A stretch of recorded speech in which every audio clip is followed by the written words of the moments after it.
प्रश्न नंबर 502, गोदावरी नदी के तट पर स्थित महाजनपद था? बस, अवंती, अस्सक, कंबोज। गोदावरी नदी के तट पर स्थित महाजनपद था, वह आपका कौन सा था? नंबर सी, अस्क महाजनपद। अगला प्रश्न 530, निम्नलिखित जनपदों में से 6ठी शताब्दी ईसा पूर्व में कौन सा गणराज्य था?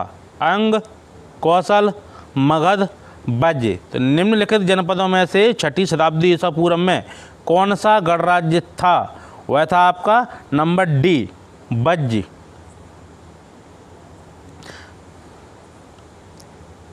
अगला प्रश्न है 504, 800 से 600 ईसा पूर्व का काल किस युग से जुड़ा है? सूत्र युग से, ब्राह्मण युग से, रामायण युग से, महाभारत युग से। तो 800 से लेकर 600 ईसा पूर्व काल का किस युग से जुड़ा है? वह जुड़ा है आपका नंबर बी, ब्राह्मण युग से। अगला प्रश्न है 505, 5वीं शताब्दी ईसा पूर्व से किस क्षेत्र में गणतंत्रात्मक शासन था? तो काशी में था, मथुरा में था, वैशाली में था, चंपा में था। तो 5वीं शताब्दी ईसा पूर्व से किस क्षेत्र में गणतंत्रात्मक शासन था? तो वह था आपका नंबर सी, वैशाली। तो वैशाली में क्या था? 6ठी से 5वीं ईसा पूर्व, ठीक है। तो अब आप बोलोगे 5वीं से 6ठी क्यों नहीं? क्योंकि आप ईसा पूर्व पहले से चल रहे हैं। तो इतिहास चल रहा है आपका कब से? 1500 से ऋग्वैदिक काल चल रहा है, ठीक है। उससे पहले 2700 से, तो घटते क्रम में आएंगे। अब अपन चल रहे हैं ईसवी सन में, अब आप बढ़ते जा रहे हो, ठीक है। तो इसीलिए 6ठी से 5वीं लिखा है, 5वीं से 6ठी नहीं लिखा। अगला प्रश्न है 506, अभिलिखित साक्ष्य में प्रकट होता है कि नंद राजा के आदेश से एक नहर खोदी गई थी। वो नंद कौन से राजा थे? तुग में, अंग में, कलिंग में, मगध में। तो अभिलेखित साक्ष्य के प्रकट होता है कि नंद राजा के आदेश से एक नहर खोदी गई थी।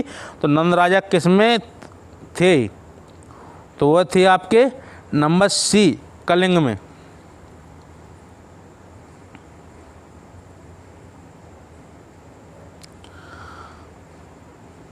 अगला प्रश्न 507, 16 महाजनपदों के युग में मथुरा इनमें से किसकी राजधानी थी? तो बस की, वज्य की, काशी की, सुरसेना की। तो 16 महाजनपदों के युग में मथुरा इनमें से किसकी राजधानी थी? तो मथुरा थी आपकी सूरसेन की। ये सुरसेना नहीं होती है, सूरसेन है, ठीक है, मिस्टेक है प्रिंट।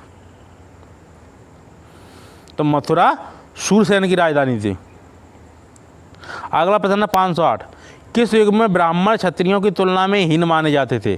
तो बौद्ध युग में, वैदिक युग में, मौर्य युग में, मौर्योत्तर युग में। तो किस काल में ब्राह्मण क्षत्रियों की तुलना में हीन माने जाते थे? तो वो माने जाते थे नंबर ए, बौद्ध युग में। तो बौद्ध युग ऐसा युग था जिसमें क्या हुआ था?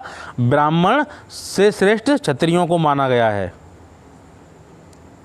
अगला प्रश्न है 509, उज्जैन का प्राचीन काल में क्या नाम था? अवंतिका, तक्षशिला, इंद्रप्रस्थ, उक्त में कोई नहीं। तो उज्जैन का प्राचीन काल में नाम था, वो था आपका अवंतिका। अगला प्रश्न 510, निम्नलिखित में से कौन सा प्राचीन जनपद राजस्थान में स्थित था? कंबोज में, अवंती में, मत्स्य में, पांचाल में। तो निम्नलिखित में से कौन सा प्राचीन जनपद राजस्थान में स्थित था? तो राजस्थान में कौन सा जनपद स्थित था? वह था आपका नंबर सी, मत्स्य जनपद आपका राजस्थान में स्थित था। अवंती हो गया मध्य प्रदेश में, उज्जैन। अगला प्रश्न 511, निम्नलिखित में से कौन सा एक स्थान इक्ष्वाकु शासकों के प्राचीन नगर विजयपुरी को निरूपित करता है? नागार्जुनकोंडा, अमरावती, विजयवाड़ा, विजयनगरम। तो निम्नलिखित में से कौन सा एक स्थान इक्ष्वाकु शासकों के प्राचीन नगर विजयपुरी को निरूपित करता है? तो कौन सा करता है? वह करता है आपका नंबर ए, नागार्जुनकोंडा। अगला प्रश्न 512, इक्ष्वाकुओं की राजधानी विजयपुरी का प्रतिनिधित्व किससे होता है? नागार्जुन कोंडा से, मदुरै से, कन्हेरी से, पैठन से। तो कहाँ से होता है इक्ष्वाकुओं की राजधानी विजयपुरी का प्रतिनिधित्व? नागार्जुन कोंडा से। अगला प्रश्न 513, उज्जैन का प्राचीन काल में नाम क्या था? इंद्रप्रस्थ था, तक्षशिला था, अवंतिका, ये इनमें से कोई नहीं। तो उज्जैन का प्राचीन काल नाम था आपका अवंतिका।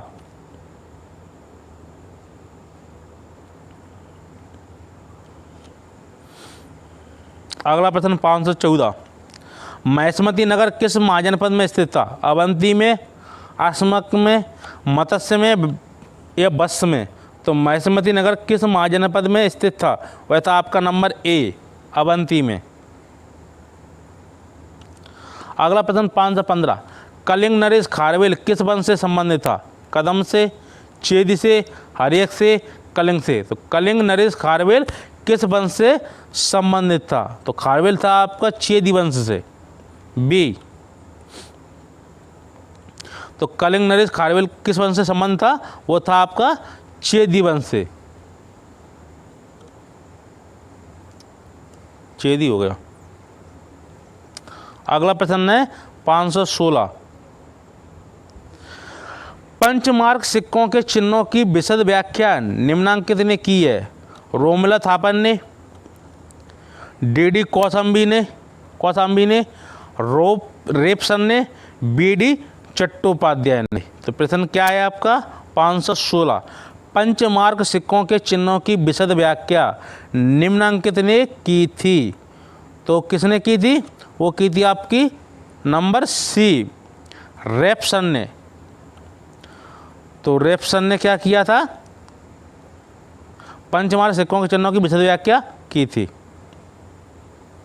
अगला प्रश्न 517, काशी महाजनपद निम्न में से किसके लिए प्रसिद्ध था? इत्र फुलेल के लिए, सूती एवं रेशमी वस्त्र के लिए, मृण मूर्ति कला के लिए, विशाल मंदिर के लिए? तो काशी महाजनपद निम्न में से किसके लिए प्रसिद्ध था?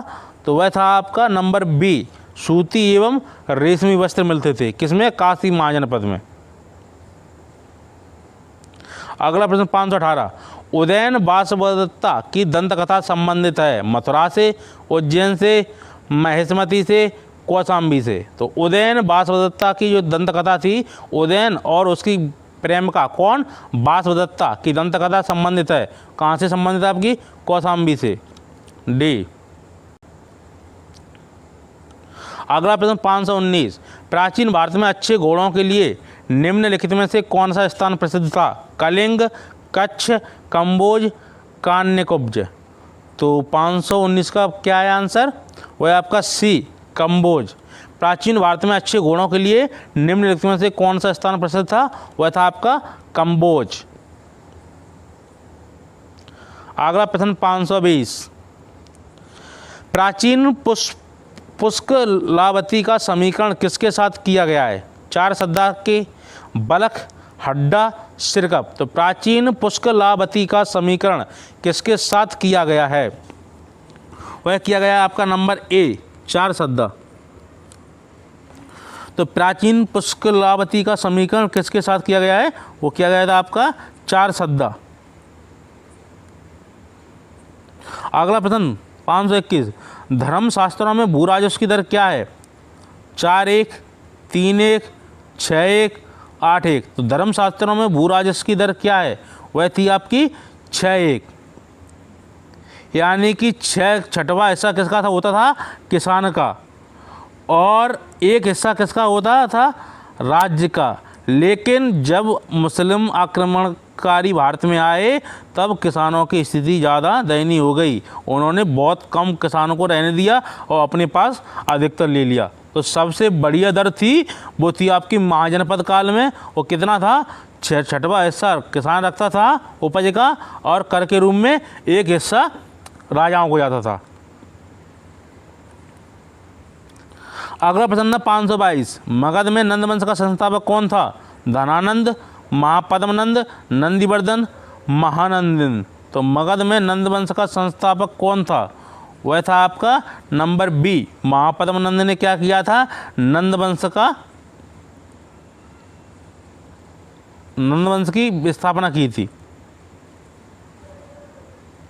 अगला प्रश्न है 523, महाभारत में कुरिंद नरेश किस नाम से जाने जाते थे? मध्यम, सर्वश्रेष्ठ, द्विजश्रेष्ठ, द्विज। महाभारत में कुरिंद नरेश किस नाम से जाने जाते थे? तो वो जाने जाते थे आपके नंबर सी, द्विजश्रेष्ठ। प्रश्न एक बार आप देखिए, महाभारत में कुरिंद नरेश किस नाम से जाने जाते थे? वो जाते आपके द्विजश्रेष्ठ। अगला प्रश्न है 524, निम्नलिखित मानचित्र में प्राचीन भारत में पाए जाने वाले 16 महाजनपदों में से 4 दर्शाए गए हैं, क्रमशः ABCD द्वारा अंकित स्थल का कौन सा है?